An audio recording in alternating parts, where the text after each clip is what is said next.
While the Titans gear up for another clash, we get a bleak look at Earth, currently trapped inside the eye of the heaven-piercing tree. The planet is a total graveyard. Buildings are rubble, and the civilization has completely collapsed into a pile of chaos. The vanguard beasts like the Manhwa are just lifeless corpses scattered across the wasteland, and the nine-tailed fox stands frozen like a statue under a sky filled with red flames.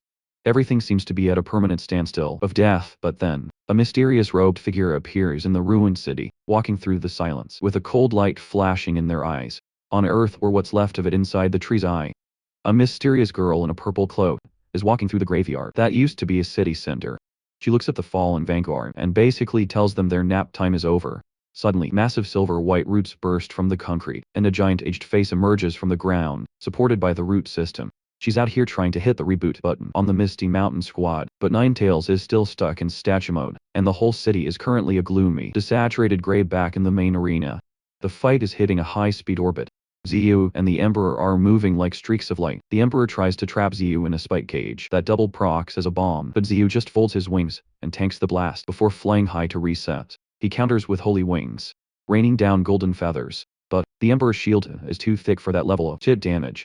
Ziyu then unloads Wind of the World, a massive vortex that actually sends the Emperor flying backward. The Emperor recognizes the move. Apparently, Ziyu's wind is just as hateful as he remembers from their past encounters. Ziyu is worried about Azure Blue Star literally cracking under the pressure of their fight, but the Emperor doesn't care. Destroying the planet is his actual mission objective. Ziyu throws a blue spiritual asteroid that deletes the Emperor's entire top half, but the regeneration speed is still disgusting. Ziyu realizes he needs to up the intensity, so he hits Godspeed and unloads a golden beam into the Emperor's chest. The force is so astronomical, it drags the Emperor through multiple mountain ranges, tracing a light streak that looks like it's slicing the planet in half. Ziyu follows up with two massive drilling tornadoes that fracture the ground. But Action pops in to remind him that this level of damage still isn't going to finish the job. Ziyu agrees and pulls his real trump card, a spatial rift to the void. He isn't interested in a fair 1v1 anymore. He wants the Emperor in a dimension where he can be finished off for good. The Emperor wakes up, surrounded by planetary fragments and a literal army of snarling void creatures. Ziyu's aura is now a massive pillar of light, and his face is terrifyingly sharp. He hasn't forgotten about his fallen subordinates, and he's ready to collect. He points forward and gives the swarm the all-in command, turning the fight into a void raid with the Emperor as the world boss. Ziyu starts the raid by swarming the Emperor with wood, tape roots, and a pack of savage exotic beasts. It's a chaotic dog pile where one beast actually manages to lock onto the Emperor's neck from behind, giving the others an opening to start tearing into his armor. The Emperor hits the panic button, unleashing a massive red spiritual pillar that clears the field, shredding those beasts into literal confetti. Just as the smoke clears, Ziyu pulls a nothing personal move, materializing a spiritual blade and landing a horizontal cross slash that actually draws first blood. This is a massive turning point. The Immortal has officially been cut, and the sight of his own blood raining through the void sends the Emperor into a pure EO-fueled rage. He counters with a meteor shower of red-hot spheres, attempting to bury Ziyu in a non-stop chain of explosions. Ziyu doesn't just play defensive. He manifests a golden tornado that drills through the meteor storm and slams into the Emperor, knocking him back and forcing the literal howl of pain. The Emperor retaliates with a heavy kick that punts you through a small asteroid, shattering it into fragments. As you stands up from the debris, he drops the void lockdown lore. His spiritual energy is acting as an auto-repair for the dimension's walls. The Emperor isn't just in a fight, he's in a cage match where the only way out is through Ziyu. Ziyu brings out the angel true form and unloads holy radiant light as Ziyu, then shouting in his ear to stop conserving mana and go full glass cannon mode. To finish the run, Ziyu unloads everything he has, and the relentless barrage of golden feathers finally shatters the Emperor's strongest barrier, eroding his physical form until his secret weak point, a blazing red core crystal, is exposed to the air as Ziyu points out the target. And Ziyu locks in the arrow of judgment, a golden nuke designed to delete the target's data. The beam corrodes the Emperor's physical form and shatters the core into fine dust. Even as the Emperor is still screaming about being the universe's apex creature, Ziyu and his angel form pour the last of their spiritual energy into the move, ensuring the core is completely incinerated and turned to ash. Ziyu's finishing blow leaves nothing but a red blood mist where the great Emperor stood, turning the surrounding asteroids into rubble. For a second it looks like the fight might be over, but the mist starts vibrating and pulling toward a single point like a magnet. The Emperor's body regenerates into a form so hideously warped it's impossible to recognize him as a cosmic being. He's just a writhing mass of tentacles and pure rage, screaming about how a little tree like Ziyu could ever push him to this point. Anna realizes the Emperor is looking for an exit and tells Ziyu to keep him pinned. But Ziyu is running on empty. That last attack drained his spiritual energy to the point where he can't repair the void's barrier. In real time, the Emperor spots the cracks and starts slamming his tentacles into the glass, forcing his way out. Ziyu tries one last desperation beam, but the Emperor counters with a blast from his mouth that cancels the attack. The Emperor dives through the spatial rift and slips back into the real world, leaving Ziyu gnashing his teeth in a shattered dimension because his recovery speed couldn't outpace the Emperor's commitment to destruction. Back on Azure Blue Star, the Emperor goes full heaven-piercing tree and plugs his roots into the planet's core. He's essentially treating the world like a massive, fast-charging station. Ziyu is forced to watch as the continental plates start snapping like crackers. Under the pressure, the sun is blocked out by red roots. The sea is violently agitated, and the entire planet is eventually crushed and devoured by the Emperor's tentacles. We shift to the vast silence of deep space, where the great Emperor emerges from a supernova-level explosion of light, looking like he just finished a legendary meal. He's standing in the vacuum, overflowing with stolen planetary power that makes the local galaxy tremble, and his voice drops because he realizes the warm-up is officially over. The Emperor has hit his final phase, and with a whole planet's worth of energy in his system, he's finally getting serious. The Emperor is officially in his final form, rocking the heaven-piercing tree on his back and greeting Zhu with a roar so loud it creates a physical sound wave. Yu doesn't flinch, he just grinds his teeth and triggers a size-shifting transformation, matching the Emperor's massive stature frame for frame. Anna stands by his side, making sure to let the Emperor know that even after several eras, he hasn't aged well in the looks department. The Emperor isn't here for the banter. He's self-satisfied after devouring Azure Blue Star, claiming he's the peak of existence and that planets are basically his meal prep. We get a massive lore dump during this standoff. Zhu asks about the Dark Race, and the Emperor explains they were essentially his cosmic farmers. They would trigger spiritual tides to ripen planets, making the life energy more delicious for when he eventually showed up to eat. When they tried to resist his harvest, he simply deleted their entire race and planet. He even blamed Zhu for killing the last Dark Race member on Earth, who was supposed to be breeding the next crop. The Ute isn't hearing it. He's sick of the villain monologues and ready to end the run, and reminds him that keeping this colossal size is a massive mana drain. So he needs to aim for a quick victory before his spiritual energy hits zero. The Emperor decides to play a high-stakes game of planet dodgeball. He reaches out with his tentacles, grabbing multiple nearby planets, and hurling them at Ziyu with terminal velocity. Ziyu is momentarily stunned by the sheer scale of the attack, but Aon steps up, using his lightspeed to orbit the planets and force them into a mid-air collision. In the chaos of the explosion, Ziyu charges in with galaxy brilliance, but instead of a blade, he condenses the light into a massive streak that looks like a Star Wars lightsaber. He swings the blade, striking the trunk of the heaven-piercing tree, but the Emperor counters by piercing Ziyu with countless tentacles. Round 3 is officially a bloodbath. Back on the ruins of Earth, the survivors are on a forced marathon. Ninetales leads the pack while Panda is lagging behind, panting with its tongue out and complaining about the cardio. The mysterious purple-cloaked girl is struggling, coughing up blood from the strain, but she keeps pushing. They finally meet up with the guardian beasts of Earth, including a massive elephant with white tusks who's been waiting ages for this play. They locate the target, a bizarre, braided root structure that acts as the Emperor's core on the planet. If they can destroy this anchor, they might actually have a chance to finish the Great Emperor for good. The Great Emperor essentially left his backup drive in the middle of a fog-shrouded city on Earth. These red, braided tentacles form a massive trunk, covered in grotesque eyes, drawing life straight from the planet's core. The mysterious girl explains the logic. The Emperor was betting on Ziyu's mercy, assuming the divine tree would never attack Earth. By leaving his heart here, he thought he was untouchable. He just didn't expect a girl from the Earth core to start hitting the revive button on the very beasts he just finished off.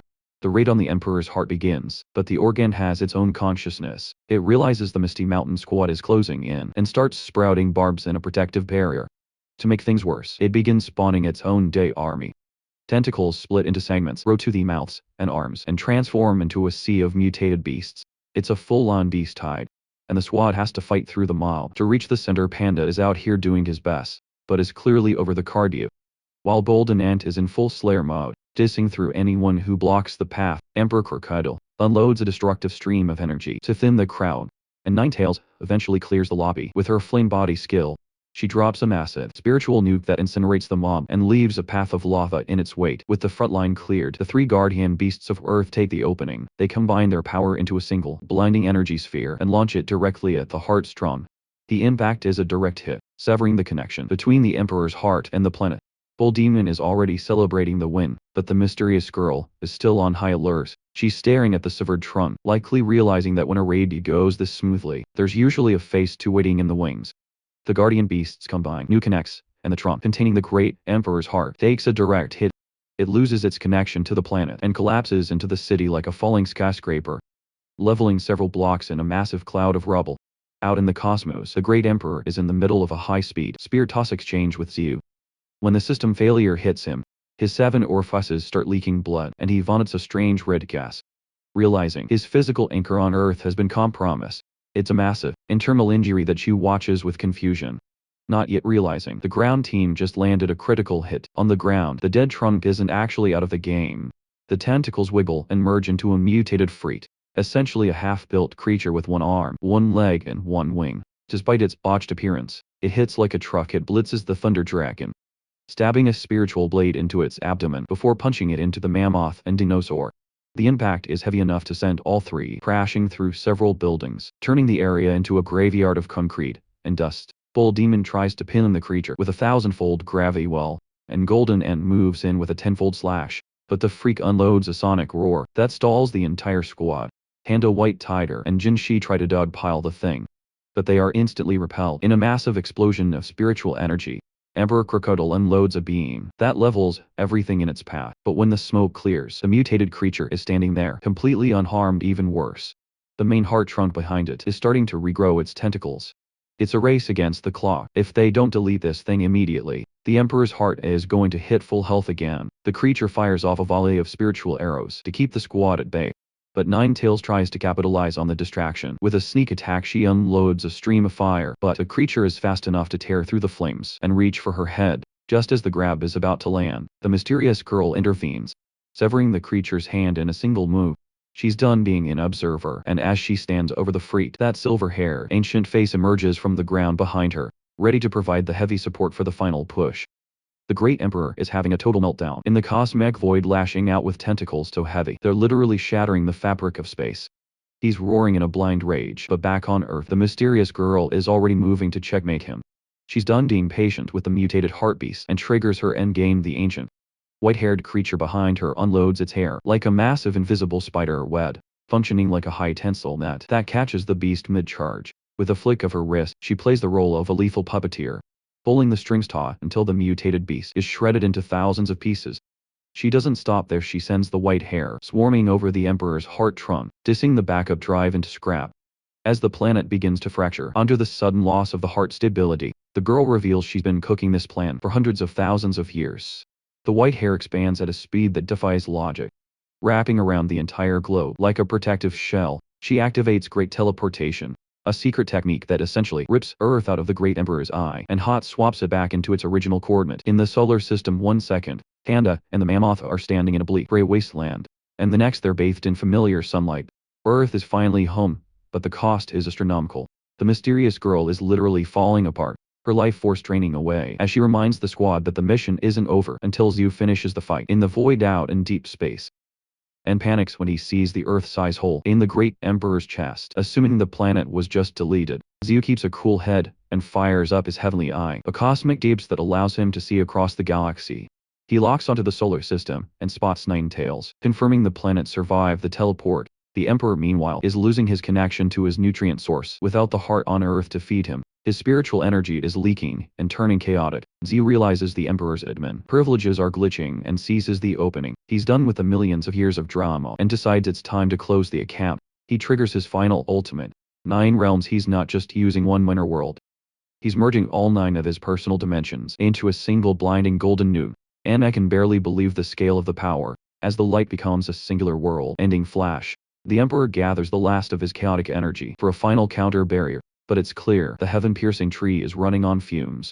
The Emperor triggers his final ultimate, the Heavenly Emperor's Eye, a massive red rift in space that pulses with a lethal intent and recognizes from the era as of old. This is the same move that ended Ziyu in his previous visions, and the raw output is so intense it sweeps away everything in the immediate vicinity. Ziyu isn't blinking. He's fully committed to his own endgame, a blinding golden sphere, created by fusing all 9 of his minor worlds into a singular sunlight nuke. This is uncharted territory for Ziyu, and the pressure is so high his own armor starts flicking off. as his body struggles to contain the massive energy surge. A noun warns that the collision could potentially shatter the cosmic barrier itself, but Ziyu is past the point of caring about property damage. He launches the sphere and it slams into the Emperor's purple beam in a grapple that threatens to cleave the galaxy in two. The feedback is catastrophic. The void barrier shatters like a broken mirror and both titans are left howling in pain as the energies feed back into their systems. Ziyu's body is nearly erased by the shockwave, leaving only a fraction of his form that he has to force regenerate in a desperate attempt to stay in the match. When the smoke finally clears, the Emperor is gone, leaving only a mangled remnant of red flesh floating in the wreckage. Anon calls the fight, sensing zero life force from the target, but Ziyu knows the immortal tag doesn't expire that easily. He merges with an end to trigger the Sword of Judgment, raining down thousands of spiritual blades to delete the leftover meat. It looks like a cleanup job until the dead flesh suddenly coils around one of Ziyu's swords. The Emperor has one last dead man switch ready to pop. The Emperor detonates the stored energy of the hundreds of millions of planets he swallowed over the eons, triggering a massive growing black hole. It's a total suicide bomb intended to drag Ziyu into the abyss with him. Ziyu tries to hit the speed of light exit, but the black hole reaches out with gravitational tentacles, snaring him and pulling him into the darkness. Ziyu is swallowed whole, expecting the cold vacuum of the void, but instead finds himself surrounded by shifting masses of flesh and glowing crystals and realizes the horrifying reality. They aren't just in a black hole.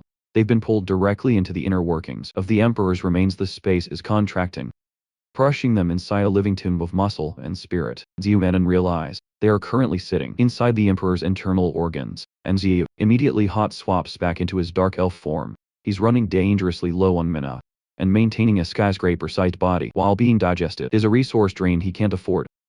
He remembers a similar locked room scenario from his past and realizes that being swallowed isn't a game over, it's just a different level.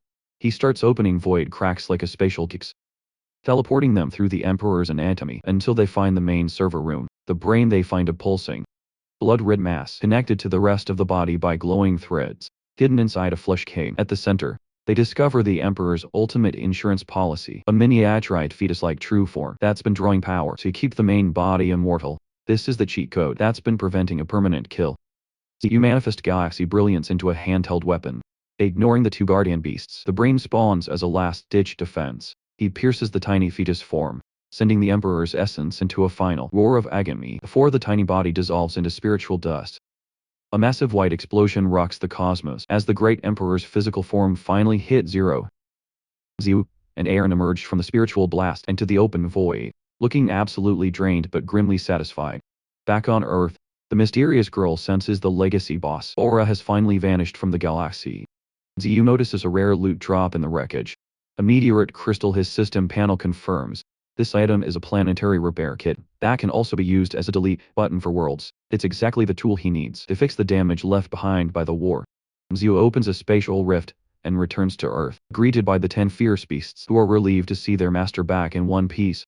He checks in on the squad, thanking them for surviving the meat grinder, and then turns his attention to the mysterious girl. He's curious how she managed to resurrect Ninetales in the others, but he stops when he sees her health bar is bottoming out. He tries to dump his essence of life into her to stop the drain, but even his high-tier healing can't stabilize her. She's aging rapidly right in front of him, calmly explaining that his efforts are useless because she's actually been dead for a very long time. The mysterious girl is coughing up blood, dropping a bombshell that stops Ziyu cold. She's been a ghost since the day humans took out Ling Ling. The AUG system user, her own father, was one of the people who jumped Ling Ling, thinking he could loot the system to buff his sack. It was a massive miscalculation that only brought ruin to his people. She spent hundreds of thousands of years in a seal, foreseeing a dark timeline where Ziyu would fight and lose this battle alone, but Ziyu changed the script. She looks at Ninetales and the rest of the survivors, acknowledging that this reality is much better than her pessimistic vision.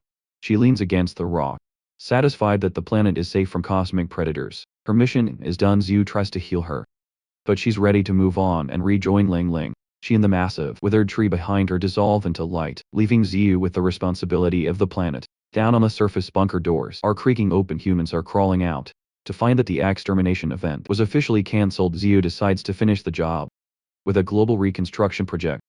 He manifests a massive sphere of essence of light that makes the atmosphere look like a healing potion. He unloads rays of energy that hit every corner of the globe. Barren land turns green, dead birds on the ground take flight again, and even the mangled beasts in the ocean get a full health reset. The squad gets their own personal patches, as well. Shaji's face is fixed golden monkey as Hyatt, and Sherling's volcanic body is finally stabilized.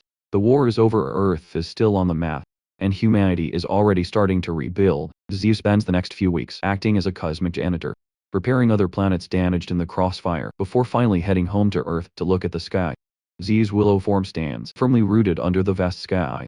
A majestic landmark for the world that's finally starting to breathe again. High up in the canopy, the white monkey stares into the distance, while troops of monkeys huddle on the massive branches, and the human-faced spiders gather in silence. Above them the Zhuang clansmen circle in a deep blue sky that actually feels safe for the first time in eras. The rest of the exotic beasts, like the winged wolves, have retreated to their own territories, but everyone's eyes are still fixed on the center of the map. Xiaoling and Ninetails are standing on one of Shu's colossal rooms, looking at a landscape that's finally green again. Xiaoling is Hyatt, noticing that Ziyu's aura has hit a new tier. Now that he's unlocked, Wood transforms into 3 pure ones.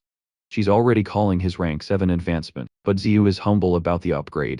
He admits he's only managed to download a partial version of the technique. He's not planning a star-hopping expedition just yet. He needs a minute to let his spirit recover after the absolute marathon of a battle he just had with the Great Emperor. While Ziyu is enjoying the quiet, the rest of the universe is running a massive threat assessment over on the Titan planet the Resurrected. First Divine Pillar is making it a public proclamation. The entire universe officially owes the Divine Tree a favor. The elemental race is reaching the same conclusion.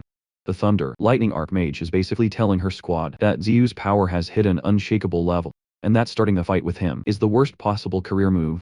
Even the Angel race is pivoting with their monarch looking to team up with the Sky race because the old hierarchy has been deleted. Meanwhile, at the edge of the cosmos, the Dream Illusion Dragon, our red dragon so massive you can't even see the end of it, is playing detective. It senses that the Emperor's spiritual energy has vanished and suspects the Angel race has produced a once-in-a-potch talent. It's a lot of speculation for a dragon coiling around a planet, but it shows just how much the server's power balance has shifted. Ziyu is currently deep in his own system settings, inspecting the 16-winged Holy Imperial weapon. He's enveloped in a golden light so strong it's putting pressure on everyone nearby. The system notifications are a bit of a mixed bag. The weapon is shattered and most of the wings are sealed, but even at mid-grade status it's a total game breaker. He's looking at reverse flow, which allows him to bypass the shackles of time, and light speed, which essentially turns him into an atomic particle. Ziyu calculates that once he restores all 16 wings, his movement speed is going to be 3 times faster than it is now. In a rare moment of reflection, the holy light settles and Ziyu realizes something that feels like a throwback to a different life. He remembers that before he was a cosmic tree, he was actually a human. He doesn't let the nostalgia distract him for long, though he calls Anne away and sends her on a mission to the misty inner world to run a statistical assessment on the Titan race's casualties once she's gone. Ziyu decides to do a real-world stress test. He summons 4 of the 16 wings, his current maximum, and turns into a golden streak of light. He's moving so fast he enters a space jump, piercing through the galaxy to see how long a trip to Azure Blue Star takes. He hits the atmosphere with enough force to startle the golden monkeys, but as the smoke clears, he's standing there with a stopwatch in his head. The result: a star system jump in exactly 1 minute. Ziyu stands majestically amidst the settling smoke, his new angelic aura catching the golden monkey completely off guard. The monkey is visibly shaken, staring at the divine light radiating from his master with a look of pure disbelief. Before Ziyu can explain the angelic upgrade, and the 16-winged holy imperial weapon decides to make a dramatic entrance, he pops out of Ziyu's shadow, staking out a long crimson tongue and loudly announcing that he's essentially haunting Ziyu's body now. This sends the golden monkey and the badger into a full-blown panic. Their hair stands on end, and they start screaming like they're watching a horror movie, even as they pull their stabs and try to act off against the wicked creature. Shadow steps in as the voice of reason, appearing behind the frantic pair to let them know that Anning isn't a parasite but a legendary LE. The vibe shifts from exorcism to a family reunion, as the monkey and badger realize Xiaoling is back from Earth. The monkey, never one to filter his thoughts, looks at the legendary imperial weapon and asks if this ugly thing is really supposed to be a top-tier artifact. Anning is instantly triggered, shouting back at the stinky monkey, and Ziyu has to physically push his sentient weapon away before a brawl breaks out in the middle of the street. Ziyu realizes Xiaoling beat him to the star by a day to oversee the new construction project. The construction turns out to be an absolute flex, the great gate of the monster race. It's a massive gilded that's going to serve as their primary base of operations. The main hall is an absolute hangar, so big that even the Emperor Crocodile could live inside without feeling cramped. Xiaoling leads the tour through the different functional wings until they reach the flower garden. However, Ziyu gets hit with a restricted access sign. Ling Fang and Jing Bandai block the entrance, with Ling Fang looking pale but determined to keep Zuo out because he has a bad habit of secretly looting all the spiritual herbs. The moment they ripen, Zuo takes the lull and retreats. Realizing his subordinates have officially put him on a herb raiding ban, Zuo eventually finds his way to his personal throne, but there's a major aesthetic issue. The chair is sized for a titan, and Zuo is currently in his dark elf form. He looks like a toddler in a king's chair, and the golden monkey makes the mistake of laughing out loud, calling his master an idiot. Zuo's eyes flash with a cold light. He doesn't argue, he just unleashes a mass of gnarled roots that snatch up the hecklers and give them a high-speed, root-based non-consensual roller coaster ride until they're dizzy and sprawling on the floor. Zuo then transforms into a larger, more imposing shape that actually fits the furniture. Finally looking the part of a supreme ruler, the atmosphere turns professional when I weigh. The fallen angel drops through a spatial crack to deliver the war report. The numbers are grim. The Void powerhouses took a 60 loss, including over 30 level 5 elites. The Triant race, however, is winning the survival of the fittest game, only losing about 10 to 20 of their numbers. In fact, many surviving Triants are on the verge of a breakthrough because they've been power leveling by devouring everyone on the battlefield. He realizes the Triants are actually more brutal than the Void race when it comes to resource consumption, and he starts calculating the threat level of a rapidly evolving plant army. He dismisses the squad to check his loot screen, and the number is staggering. 100 billion evolution points. Participating in a galactic war is officially the fastest way to farm currency, but the massive points come with a massive debuff. Zuo notices a thick red aura wrapped around his body, a sign of ill-men or karma. This is the blood on his hands from the war, and it's a disaster for a cultivator if he tries to ascend to rank 7 with this much karma weighing him down. The heavenly tribulation will likely turn into a summary execution. On ear sensing Zuo's internal panic, suggests a quest find the Azure race. Legend says they possess the pure world Red Lotus, a supreme artifact that feeds on karma like nourishment. It's not an imperial weapon, but in terms of utility it's even more broken. The Red Lotus can effectively cleanse a person's record by absorbing their karma, making it an unparalleled tool for anyone looking to survive a high-level breakthrough. Zuo realizes that if he wants to hit rank 7 without getting deleted by the universe, the Red Lotus is his next mandatory objective. Avon explains that if you can't find the Red Lotus, he's essentially looking at a 1,000-year AF grind. To naturally clear the blood off his hands, Zuo isn't exactly thrilled with the idea of a 10th century meditation session. He puts on a devoted Buddhist act, clasping his hands and joking about doing good deeds to finish off his karma, but an X isn't laughing. He warns Zuo that if he tries to hit rank 7, with his current murder points still active, the lightning tribulation will be a total hard counter that could delete him from existence. To cool the tension and offers a new side quest. Once his true form recovers, he'll lead Zuo to the hidden dwelling of a legendary clan that specializes in karma cleansing. Zuo offers to nourish and with the world origin from his 9 realms, effectively putting In's recovery on the fast track. On is still hyped by the offer that he drops a return gift he'd been holding back. The actual secret method for one transforms into 3 pure ones. Zuo is instantly agitated, wondering why On sat on the most important file in his inventory for so long. On his excuse is a classic stat check. Zuo's current bill wasn't tanky enough to handle the information download without his physical form collapsing. Zuo doesn't waste a second and hits the yes button on a 20 billion point body reinforcement. He's essentially min-maxing his physical stats to meet the requirements for the new skill. An immense surge of power cleanses his system, leaving his eyes flashing with a brilliant golden light as his body hits its new cap. He doesn't stop there. He drops another 20 billion evolution points to buff the Azure Dragon, a companion he's been neglecting while focusing on the cosmic war. It's a 40 billion point investment into his own squad's power level. The scene shifts to the Catastrophe domain, where the Blood Demon planet has become a total war zone. Golden Ant is standing on a rock amidst a sea of corpses, staring down the celestial soldier of the Heavenly Corps. A celestial commander tries to talk trash, calling the Ant a trivial insect, and unloads a massive spiritual nuke. Golden Ant doesn't even flinch. He just unloads a punch so heavy it shatters the commander's energy sphere and deletes the guy's entire torso in a single frame. A corpse shouldn't make a sound, and Golden Ant ensures this one is permanently muted. The Blood Demon King realizes the Heavenly Court is finally losing their patience because Chu looted their most sacred technique. The squad, including a newly evolved dinosaur, and the Bull Demon, isn't worried. They're actually itching for a full-scale war. They're done being the underdogs, and want to show the galaxy that they can handle the Heavenly Court's elite. Meanwhile, in the sacred grounds of the Heavenly Court, an angry old man is having a full-blown meltdown over his dead commanders. He'd send a planet-leveling army right now, if the Dragon and Phoenix clans weren't currently gatekeeping him. To make his intent clear, the Heavenly Court territory has literally parked itself right next to the Blood Demon planet's orbit. preparing for the inevitable collision. The universe is essentially a color-coded map divided into 5 massive star domains. The east is a cluster of rainbows, the west is a deep purple, the south is a shimmering galaxy, and the north is veiled in a faint blue. At the center sits the most prominent planet in the cosmos. In the west, you've got the heavy hitters like the Angels, Titans, Elementals, and the Monster Court. Meanwhile, the Dragon Clan holds the east, separated by a distance so vast that even a rank 6 powerhouse can't cross it without a serious travel time. In the Heavenly Court Abyss, an old man is running a risk-reward analysis with his top commanders, Demon Suppressor and the Crimson Emperor. They're itching to retake a minor, secret realm that fell into enemy hands, specifically to recover the fragments of the Teiji diagram and the secret method for one transforms into 3 pure ones. They realize the Blood Demon planet isn't just a demon outpost anymore. The Void race has moved in and started nesting there. The old man decides it's the perfect time to launch a full-scale reclamation before the situation gets even more out of control. Ziyu is completely oblivious to the Heavenly Court's surveillance, busy min-maxing his current build. Even though he's only at peak rank 6, his raw stats are enough to trade blows with mid-stage, rank 7 elites. He's basically that one smurf in a high-level lobby. He pulls out the stone tablet Owen gave him, the third layer of the secret method focused on body refinement. He knows the first layer, for the soul is still sitting with the soul race, but he's focused on the task at hand. He shatters the seal on the tablet, and instead of a normal instruction manual, the Angel Divine script inside literally comes to life.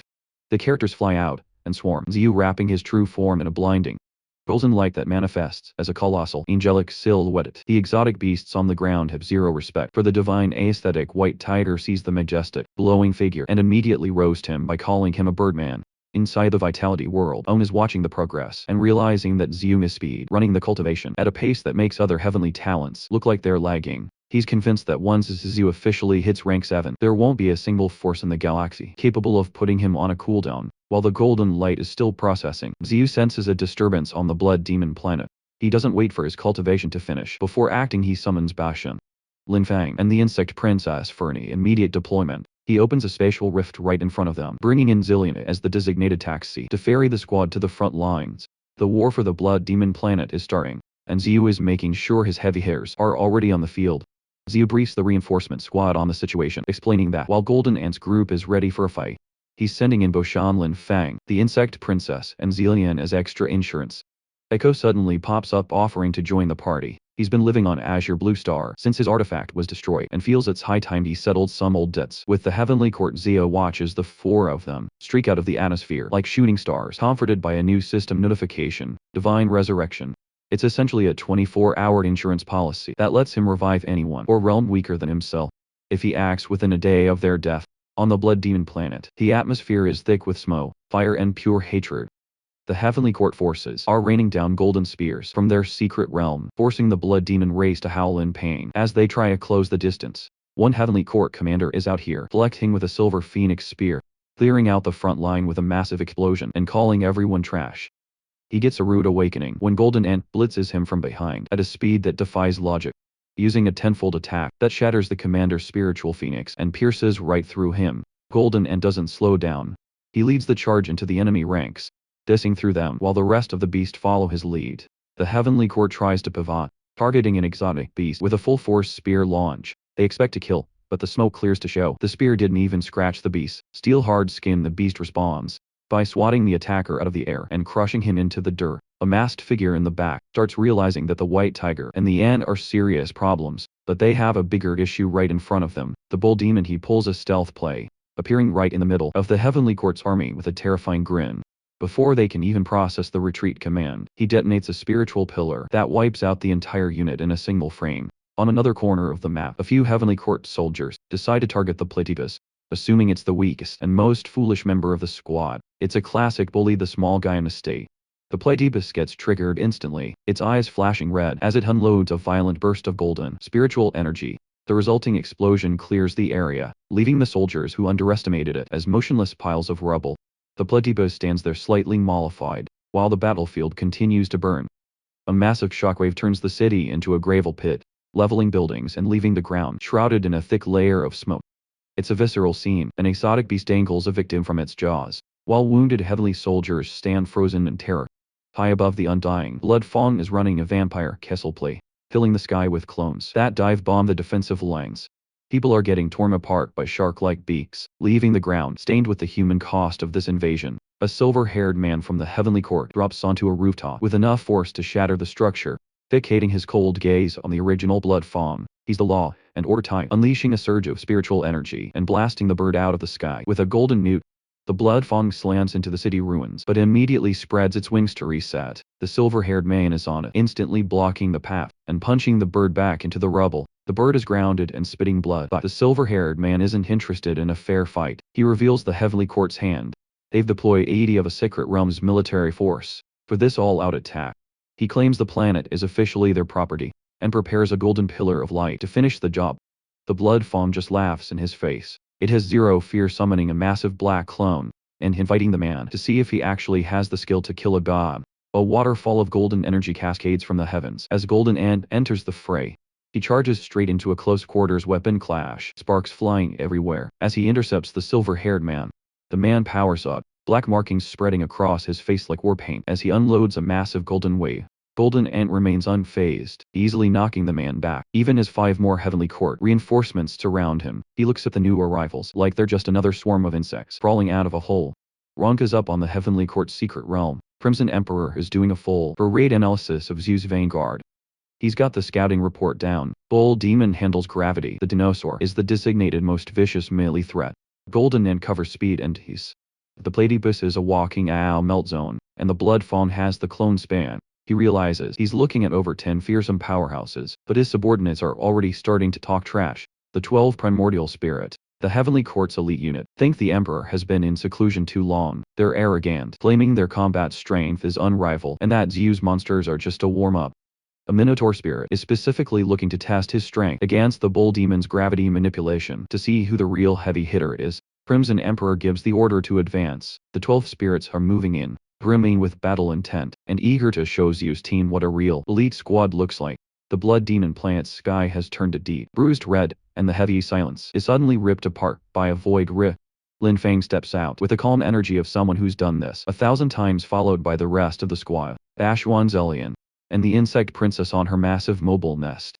They're standing on a mountain ridge looking down at the city, which is currently a massive cluster of smoke and fire. Lin Fang recognizes this as a total elimination match where neither side is going to stop until the other is deleted.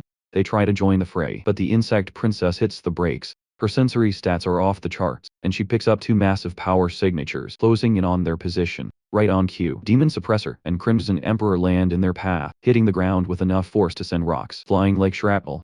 Crimson Emperor is already talking trash, calling the group foul insects and bugs, while Demon Suppressor dismisses them as a bunch of brats. Demon Suppressor doesn't wait for a dialogue box.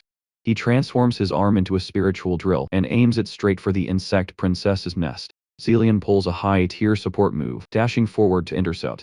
There's a massive spiritual explosion, and when the purple and green smoke clears, Demon Suppressor is left with a major question mark. In his head he realizes Zillian is a void user who can blink and to save his teammates, moving beyond a standard melee fighter.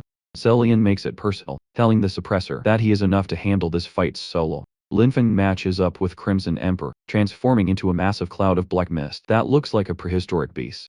While those two are locking horns, the insect princess and Bashuan take the opportunity to bail toward the city to back up Golden Ant. Crimson Emperor tries to snag them with a giant spiritual hand, but Lin Fang is too fast. He blocks the arm with a mist spear that clings to the Emperor like a persistent debuff, preventing him from chasing the others. Crimson Emperor finally stops underestimating the stinking insect and reveals his full transcendent rank 5 cultivation to match Lin Fang's output. Down in the city ruins we have a battle of the brutes. Bull Demon is staring down the spirit ox, who's currently bragging about being ranked 2nd among the 12 primordial spirits. Bull Demon remains unimpressed. He swings a massive axe and lets the ox know that he is also ranked 2nd among the Misty Mountains' great ferocious beasts. They agree to skip the small talk and fight until someone hits 0. Back with Zillian, the speed gap is becoming a real problem for Demon Suppressor. Zillian is moving like a blur of green light, weaving in and out of the void to stack wounds on the Suppressor's body. The Suppressor realizes he's being kidded and decides to stop chasing a ghost. He pulls a hidden counterplay, blowing out a massive cloud of white smoke to coat the entire area. It's a classic anti-stealth move designed to track Zillian's location every time he pops out of the void. Zillian's speed usually makes him a ghost, but the thick smoke acts like a motion sensor. His high-speed movement leaves a distinct trail in the haze, giving Demon Suppressor a perfect lock on his coordinates. The Suppressor shifts his arm into a mess of purple tentacles and stares Zillian mid-flight, punching him into a cluster of crystals. Like a cannonball, Zillian is battered, but his eyes are still full of lethal intent, even if his pride took a bigger hit than his ribs. Demon Suppressor isn't impressed by Zillian's resilience. He triggers his Berserker transformation, sprouting spike pillars from his arms, and venting white smoke like a boiling pressure cooker. He's officially abandoned every defensive stat to max out his raw speed and attack power. Before Zillian can even process the change, the Suppressor teleports into his personal space. Zillian tries to argue that no one can match his speed, but the Suppressor proves him wrong by appearing behind him and sending him flying with a single blow. The Suppressor follows up by embedding Zillian into a massive crystal and delivering a kick that disintegrates the entire structure. Zillian's vanguard is coughing up blood and taking a massive amount of chip damage, but he manages to land a desperate counter. He unloads a blinding spiritual beam from his mouth at point-blank range, catching the Suppressor in the face. The explosion leaves the Suppressor's beard soaked in blood, but he just laughs it off. He's enjoying the fact that he's finally found someone who can take a punch on the other side of the mat. Lin Fang is spamming shadow entities at Crimson Emperor, but he's running into a brick wall. The Emperor is basically hitting the delete key on every attack, shattering Lin Fang's black mist with raw physical strikes while yelling useless like a broken record. Lin Fang tries to go all in with a shadow sword, but it grinds to a halt against a spiritual shield. Crimson Emperor is done playing defense. He activates his connection to the earth, causing the mountains behind him to shake and rise from the ground as he prepares to drop the literal environment on Lin Fang's head. Crimson Emperor starts the exchange by dropping the literal environment on Lin Fang's head. Massive chunks of earth soar through the air, encircling Lin Fang as he pulls his dense mist into a desperate defensive barrier. The pressure is astronomical, and the barrier starts thinning out. As the Emperor laughs at the struggle, it looks like a burial, but Lin Fang manages to find the gaps between the rocks, shooting out streaks of black matter that shatter the boulders and allow him to rise back up. He doesn't give the Emperor a chance to reset, immediately turning that black matter into a weapon. The Emperor is unimpressed, crushing the black matter with a single punch and demanding to see some actual skill. He's talking a lot of trash, threatening to gouge out Lin Fang's eyes and hack off his limbs, but Lin Fang remains icy calm. He compresses the black matter until it manifests as the Shadow Puppet, a massive, terrifying, exotic beast that binds the Emperor in a web of tentacles. Lin Fang unloads a purple spiritual blast into the trap, but the Emperor is built different. He tears through the energy and the tentacles with raw strength, delivering a punch so heavy it triggers a magnitude 10 shockwave through the forest. He puts a literal hole in the Shadow Puppet, but Lin Fang's creation is like a virus. The remaining black matter coalesces into a hardened spear that pierces the Emperor's skin, drawing blood for the first time. Across the map, the Elite 12 primordial spirits are having a rough day. The dinosaur is currently using one of the spirit dragons as a chew toy, leaving it coughing up blood in the dirt. Another primordial spirit is getting absolutely jumped by a pack of beasts, and has the nerve to complain about the lack of one owner. The beast leader basically calls it a skill issue and tells the squad to finish the job. It's funny how these invaders expect a fair duel when they're the ones breaking into someone's house. Meanwhile, the bull demon and the spirit ox are locked in a brain cell erasing contest of pure strength. Both are covered in blood, but the bull demon is already asking for a rematch before the ox can even catch its breath. Golden Ant is currently standing on a literal mountain of heavenly corpses, holding a severed head like a trophy. He's got that final boss aura, until he suddenly senses Zillian. His close comrade Quo is in deep trouble. Deep in the void, Zillian is essentially a walking injury, vomiting blood while trying to outrun Demon Suppressor. He's driven to a desperate void. Spikes play to keep the distance, but the Suppressor just mocks the effort. Zillian is exhausted and running on fumes, while the Suppressor is barely breaking a sweat. The Suppressor decides to end the game, deploying a dense web of shimmering silk threads that surround Zillian from every angle. He calls Zillian's void walking a parlor trick, and prepares to shred the insect into 1,000 pieces. Zillian is officially caught in the web, and unless Golden Ant clears the distance in record time, Dio's vanguard is about to lose its primary scout demon. Suppressor thinks he's about to close the file on Zillian, tightening his purple silk threads to shred the insect into 1,000,000 pieces. He's got the arrogant posture of a guy who thinks the fight is already over, but Zillian is busy triggering a massive limit break. His eyes flash with a brilliant golden light as he starts gorging on void energy, pulling so much power into his system that it erupts into a pillar of light, reaching into deep space. The influx is astronomical, looking almost like a suicide play as Zillian screams in agony while his power levels redline. His resolve is absolute, and he unloads a void slash with enough raw, destructive force to actually scar the spatial barrier. forcing the Suppressor to abandon his ego and dive for cover. The Suppressor realizes the situation has shifted from a hunt to a horror movie. Zillian is radiating the aura of an Azure straight out of hell, trading his sanity for a massive stat boost. He moves with godlike speed, appearing behind the Suppressor before the man's eyes can even track the frame. There's a flash of light and a splatter of red, and suddenly the Suppressor is missing an arm. He hastily retreats, gasping in disbelief, as Zillian blinks through the void and delivers a direct blow that slams him into the spatial barrier, cracking it like a spider web. In the city, the rest of the Mist army is feeling a massive difficulty. Lin Fang is gasping for air and soaked in sweat, struggling to keep his shadow puppets active against the Crimson Emperor. He's currently the underdog in a high-stakes struggle, facing a gap in power that's becoming harder to ignore. Meanwhile, Bull Demon catches the Spirit Ox, worrying about his teammates, and punishes the distraction by dropping a 500x gravity zone directly on his head. Then we have the Platypus, the group's resident goofy powerhouse, who turns into a walking volcano the second you mess with his bill. He's unassuming until a primordial spirit makes the mistake of kicking him in the face. That disrespectful move sends the Platypus into a psychotic meltdown. His eyes burn red as he condenses a giant spiritual nuke around his body and lets out a roar that shakes the heavens. The resulting explosion clears the area, leaving a trench of molten lava and black smoke where his opponent used to be. The rival beast is left gasping in the rubble, realizing the Mist army's combat power is way higher than the scouting reports suggested. The climax hits when a massive void rift tears open in the sky.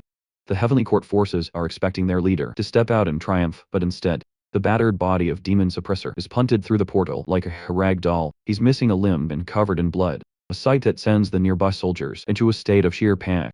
As the dust settles, Zillian steps out of the rift, drenched in the blood of a life and death struggle, looking every bit like the new king of the void. Zillian stands tall as the smoke clears, staring down a broken Demon Suppressor with eyes that look like they're glowing with a sigma level of intensity. The beast that the Platypus just finished cooking is frozen in terror. Realizing the power scaling in the room has shifted entirely, Demon Suppressor is barely holding himself together, coughing and gasping before he finally makes the call. Every invader hates to make retreat. He realizes they are simply outmatched, and suddenly blue teleportation halos, the rings of shame, start appearing on the Heavenly Court's forces across the entire map. The retreat isn't exactly a graceful exit. One beast tries to leave a final threat about killing the lightning rat next time, only to get hit with the "don't run away, if you're so tough come back." Crimson Emperor is mid-fight with Lin Fang when his halo pops up, leaving him momentarily confused.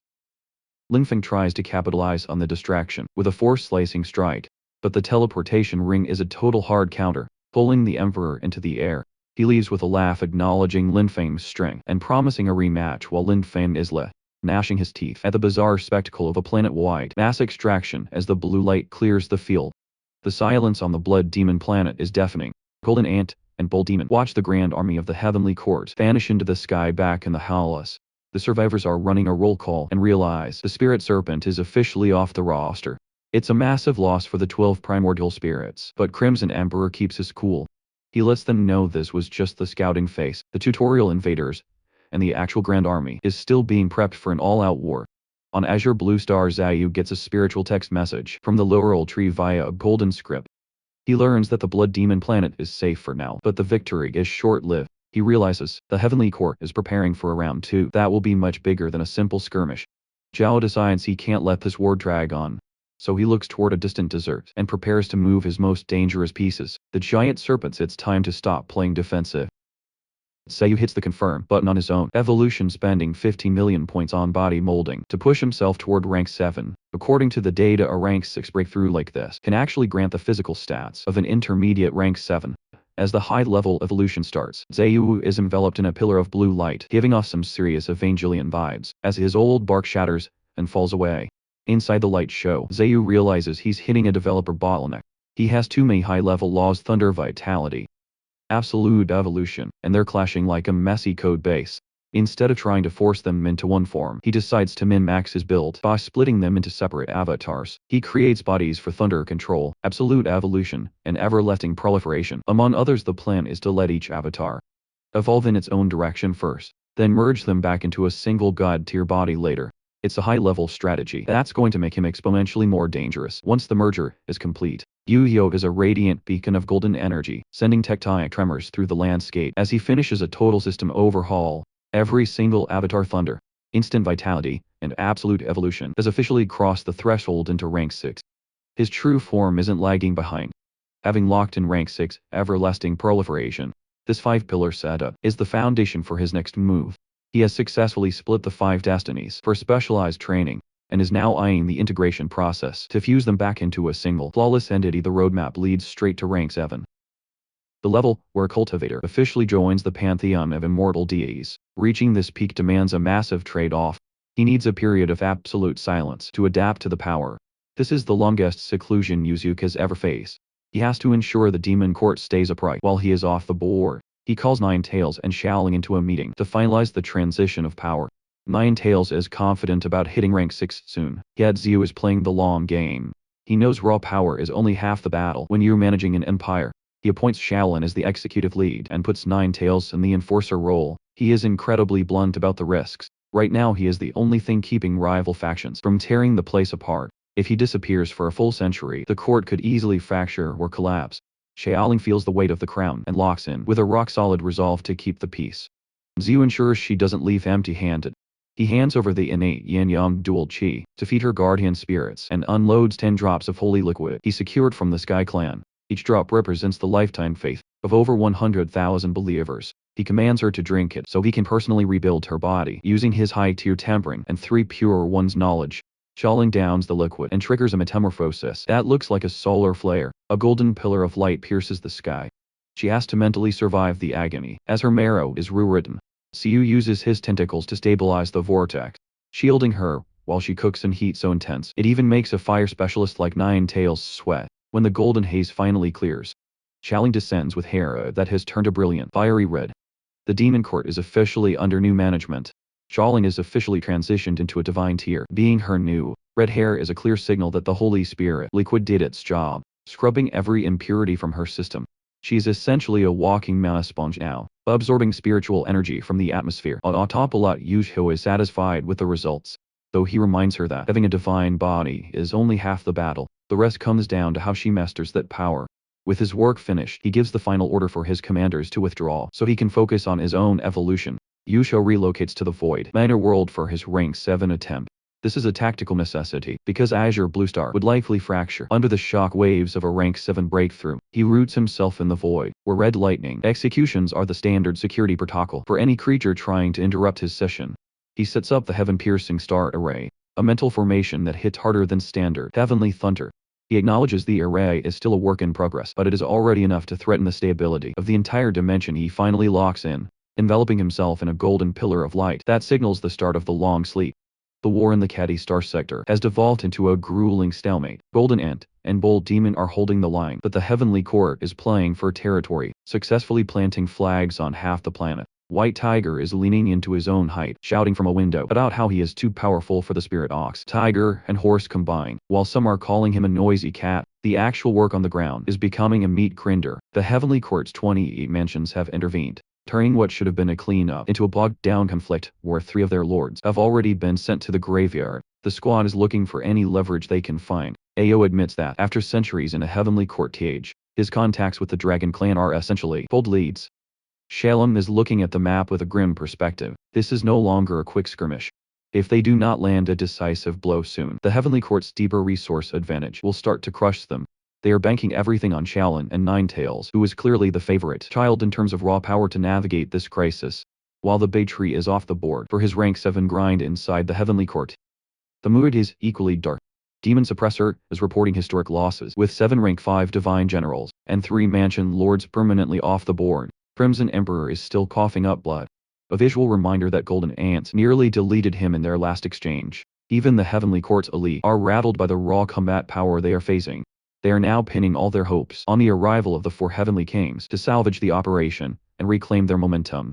The Heavenly Court is currently navigating some internal friction, as one of the 12 primordial spirits plays armchair general. It's questioning why the great emperors haven't just nuked the blood demon planet from orbit, already arguing that the 5 Emperor Gang squad would have ended this war months ago. Demon Suppressor has to shut that down. The Heavenly Court is a massive bureaucracy, and the top-tier emperors have their own sectors and responsibilities to manage. The objective is fixed, coordinate with the 4 Heavenly Kings to shatter the planet and reclaim the Taiji diagram fragments along with the 3 Pure Ones secret method. While the high-tier powers plot their next move, the 9 Netherworld Dragon Snake is gliding through the cosmic void. coiling its massive body like a celestial masterpiece. It's specifically looking for the heaven-chosen Ziyu its sister mentioned. Meanwhile, the monster court is undergoing an industrial revolution. They're leaning heavily into scientific, technical legions, building warships and asteroid fortresses to maintain their grip on the sector. In a spiritual power lab, the 17th King and Yui are running a mad science project. They're essentially overclocking void creatures by pumping them full of raw spiritual energy through massive infusion streams. It's a brutal process that involves high-pressure blisters and localized explosions, but it gets results. They successfully force a voidy creature into a rank 3 transcendent form. Yui realizes that, while this process would turn a human or an ordinary beast into a red mist, void creatures can tank the infusion because their biology is built for devouring and corruption. The 17th King is already eyeing rank 5 mass production. 6 months into his seclusion, Yui is still a solid pillar of golden light in the void. Ain is absolutely stunned. Yui hit a state of deep enlightenment the moment his eyes closed. It's the kind of natural talent that makes even a 16-wing holy weapon feel like it's watching a once-in-an-epoch anomaly. Yui is completely locked in, focusing every ounce of his being on the rank 7 upgrade while the clock continues to tick. On the planet of an ancient high race, a pillar of light descends as the god of the underworld Min completes his breakthrough. His people are kneeling in a massive ceremony, but the real intimidation factor comes from his companion the underworld king. A rank 6 dragon that shatters the bedrock. Deus by landing. This race is officially back on the board as a top-tier power, no less dangerous than the Titans were angels. The scene shifts to the Angel Planet for a massive power-scaling conference. You have rank 6 elites like the Flame King, Purple Mist, and the Mountain Titan all taking their designated spots. Then Ninetales walks in despite being a rank 5. She takes the highest seat in the room with an aura that hits like a physical weight. The room is buzzing with rumors because everyone knows the Monster Court is currently the only faction with enough backbone to trade blows with the Heavenly Court. Ninetales doesn't even acknowledge the gossip. She just drops a cold, indifferent glance that settles the entire room. Ninetales is sitting on high with absolute composure while the gallery fills with hostile whispers. These people are questioning how she has the leisure to show up for a meeting while a major war is raging. She narrows her golden pupils and unloads a surge of spiritual energy that feels like a physical weight, telling the crowd they are far too noisy. The beasts below are visibly terrified, realizing her power or fluctuations are on a completely different level than their own. One man isn't intimidated and steps forward to challenge her directly. He admits her energy is formidable, but he openly doubts her squad has the guts or the strength to actually take down a great emperor. Before he can even finish his arrogant pitch for a duel, Emperor Crocodile appears like a force of nature and slams a colossal hand down on him. Crocodile makes it clear. If you want a piece of the boss, you have to prove you're even worthy of an entry-level match. With the muscle, the room goes dead silent after that. Not a single soul wants to be the next example. Back on Azure, Blue Star Panda is throwing a tantrum because he didn't get an invite to the Angel Planet. Lin Fang tries to comfort her husband, but Xiaoling shuts down the drama instantly. They are there to work, not to play. Xiaoling reveals a map of the Western Great Star Sector, and the scale is a major reality check. They have explored less than one of the vast star sector. Even with their current power, their territory looks like a tiny point of light on a map dominated by massive, unexplored civilization. Xiaoling makes it clear that, while they are currently a small dot, one day the entire map will belong to their domain. In his seclusion, Yuju is busy engineering a new tier of assets, Lightning Strike Divine Trees. These are low-grade divine trees with a rank 6 and rank 8 talent. For thunder control, they can summon 10,000 thunders, bind enemies with thunder chains, and transform them into spiritual lightning beasts for maximum offensive power. He's coiling his roots around a specimen that's pulsing with electrical currents, feeling that high-level satisfaction as the project meets his expectations. On the 16th winged, Holy Weapon pops up to ask if the seclusion is over. Yusuke thinks it's only been a single night, but then drops the news that 6 months have already passed. It's a shock that hits like a physical blow. And who has lived for over 220,000 years gives him the grim truth about immortality. Every time you wake up from a deep sleep, the scenery remains the same, but the people you know are gone. Strength always comes with absolute solitude. Everyone Yuzu knows is eventually going to die before him, and he has to learn to live with that loneliness. Yuzu locks in with a look of iron determination, accepting the trade-off. He erupts into a brilliant pillar of light, continuing his push toward rank 7 in the long solitary timeline ahead. Zu has been AF for a solid decade, letting his absolute evolution script run in the background while the galaxy basically loses its mind. The Demon Court didn't just sit in the loading screen during those 10 years. They went on an aggressive expansion spree. They've locked down 3 major star sectors, the Milky Way, Azure Blue, and Centaurus. turning them into the brightest hubs in the void. The Centaurus race tried to stage a rebellion, which turned out to be a spectacular speed run to extinction. Sharon Lane personally showed up with a fleet of warships and turned their entire gathering ground into a charcoal pit. Their leader was left gasping in the rubble, realizing too late that he just brought a toothpick to a planetary orbital strike, while Dee was busy power napping. The Demon Court and the Heavenly Court remained in a permanent stalemate. The biggest him moment of the decade belonged to Golden Ant, who used a rank 5 cultivation to actually hand a rank 6 transcendent and Lit's the ultimate stat check. That made the Monster Court's name legendary across every sector. Meanwhile, at the border of the Dark Star sector, the Angels and Titans are essentially spawned, camping the Nether race.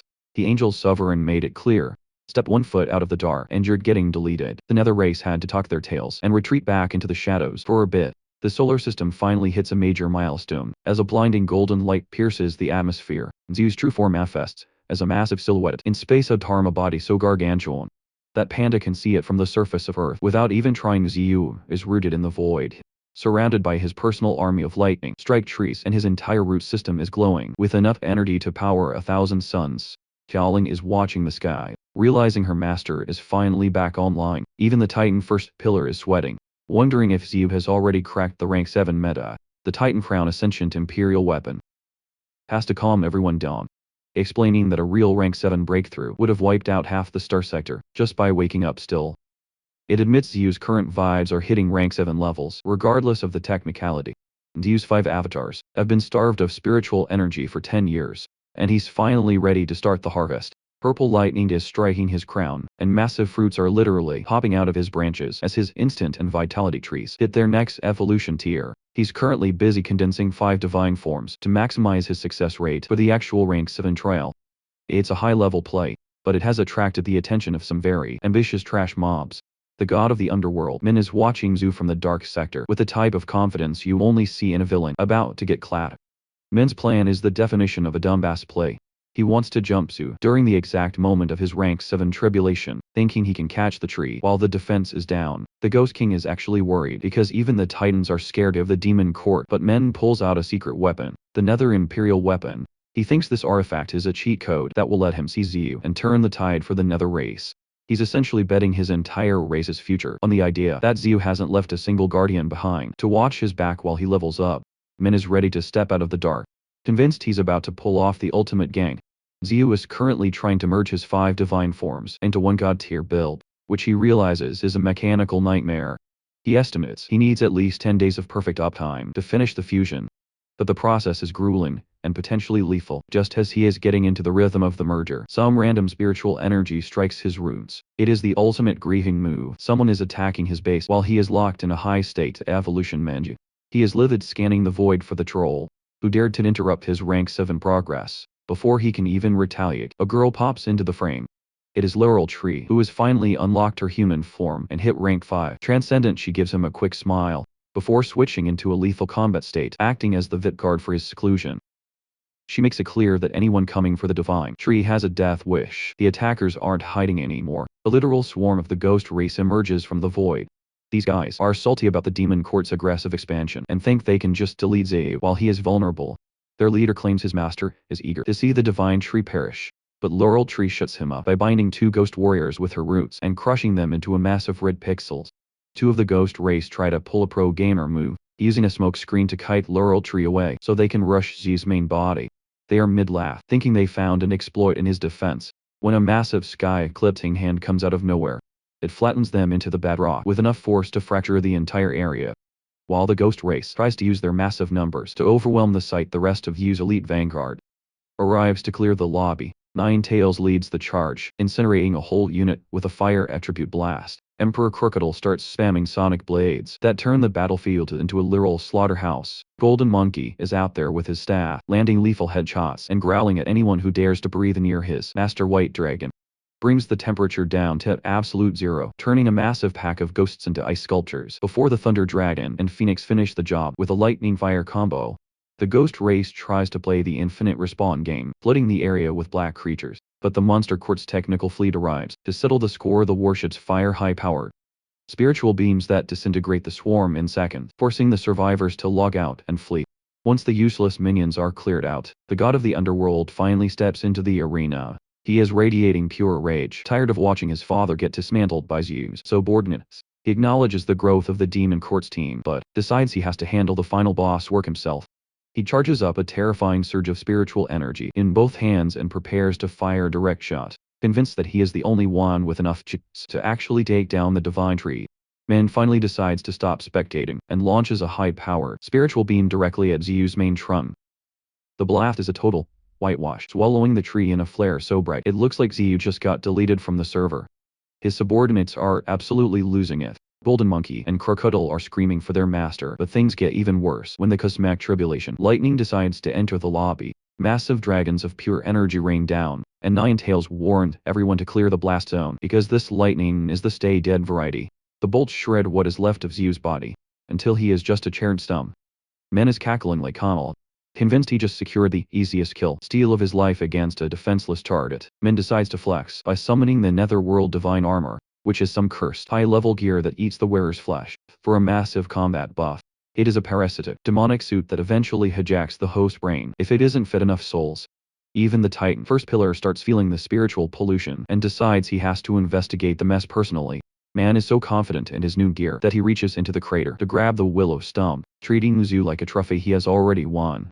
He acts like the god of the sector, though his ego blinds him to the fact that he just walked into a massive trap. An eye suddenly opens on the stump, and Xiu reveals that he has been baiting this exact move the entire time. His roots instantly snap shut around Men's arms like a pair of high-tensile handcuffs. The god of the underworld tries to power through it, pretending he is still in control, and offering Xiu a chance to surrender his soul, to avoid destruction. Xiu is completely done with the trash talk. He starts with some light summoning to test the armor's id. But Sun warns him to shut the fight down before the armor's bloodless passive kicks in, and the demonic spirit takes over completely. Pernos decides to weaponize the environment. Breaking every rule of the game, he ignores the standard strategy of dodging the cosmic lightning and instead reaches up to gather the tribulation into his palm. He crafts a colossal lightning spear out of the energy meant to kill him, the ultimate reverse Omino card. He launches the spear at point-blank range, dismissing Men as an arrogant fool. The explosion is a total system reset. When the blue light fades, Men's invincible armor is shattered, and his body is a broken mess. The Demon Emperor title everyone is whispering about is looking like an official rank now. Men's body is essentially a pile of scrap after that lightning spear, but because he is wearing a top-tier Imperial weapon, his Igi starts regenerating at an absurd rate. He is turning into a mindless beast as the demonic spirit in the armor takes over the controls, causing his spiritual energy to become violently turbulent, and warns you to be extremely careful because the madman inside that suit is about to fully wake up. Men is losing his mind to the erosion of his own consciousness, desperately trying to drag Xiu down with him. Before the demonic spirit finishes the hijack, he lunges forward like a starving animal, but Zuo is ready. Zuo deploys the 9-star sun lock, shooting pointed iron chains out of green orbs that pierce Men's body and lock him in place. Xiu is completely unimpressed, questioning where a guy with such meager strength found the arrogance to target him. He treats Men like a battery, thrusting a root into him to begin a massive life-drain combo. Men can only roar in a hunter's trap, warning Xiu that he is inviting his own death if the armor fully awakens. At the same time, the rank 7 tribulation lightning is still raining down, forcing Xiu to tank world-ending bolts while simultaneously maintaining a high-stakes 1v1. The first pillar of the Titans and the Angel Sovereign are spectating from the cheap seats in the void. The Angel Sovereign realizes that if Xiu successfully clears this tribulation, he becomes the undisputed king of the Western Star sector. The Titan is worried about the consequences of a failed gank, noting that their entire race will be deleted if they miss the shot. They decide to play it safe for now, claiming they won't kick a man while he is down, mostly because they still owe Xiu a debt of gratitude. However, the Thunder Dharma Queen from the elemental race decides to skip the gratitude and start grieving. She doesn't even care about Xiu's main body. She is just here to loot the lightning strike divine tree for herself. She summons an ancient imperial book, unleashing a violent eruption of spiritual energy that takes the form of massive lightning dragons. Xiu snapshots the new threat, realizing that a second imperial weapon has entered the lobby. The Titans and Angels are panicking as they watch the elemental race ignite a full-blown war over territorial expansion. The Queen's lightning dragons charge in, but Xiu unleashes a darkness domain that completely stalls the attack. The backlash is so heavy that the Thunder Queen is left spitting blood, having completely overextended her spiritual power. Ninetales is in awe of her master, watching him suppress 2 high-tier opponents while undergoing a rank 7 evolution at the same time. Laurel Tree thinks the fight is already won, but she is about to be hit with a massive reality check. A new red entity enters the lobby, pulling a stealth play and appearing directly behind her. He mocks the idea that this is a 1v2, declaring that the game has shifted to a 1v3. He grabs Laurel Tree by the throat, hoisting her up as a human shield and forcing Zhu to watch his subordinate suffer. Laurel Tree is in a bad way, losing consciousness while her captor tells Zhu to take a good, long look at her. Zhu loses his cool, spamming several light beams to try and smite the kidnapper. The red entity just curls his lips into a sinister smile, firing back a crimson beam that shatters Zhu's light shield. Like glass, the energy continues its path, landing a direct critical hit on Zhu's central eye. The explosion is astronomical, shaking the entire sector, and the intruder lets out a triumphant, bone-chilling laugh. He thinks he just landed the finishing blow on the Demon Emperor, and the look of pure malice on his face says he's ready to finish the job.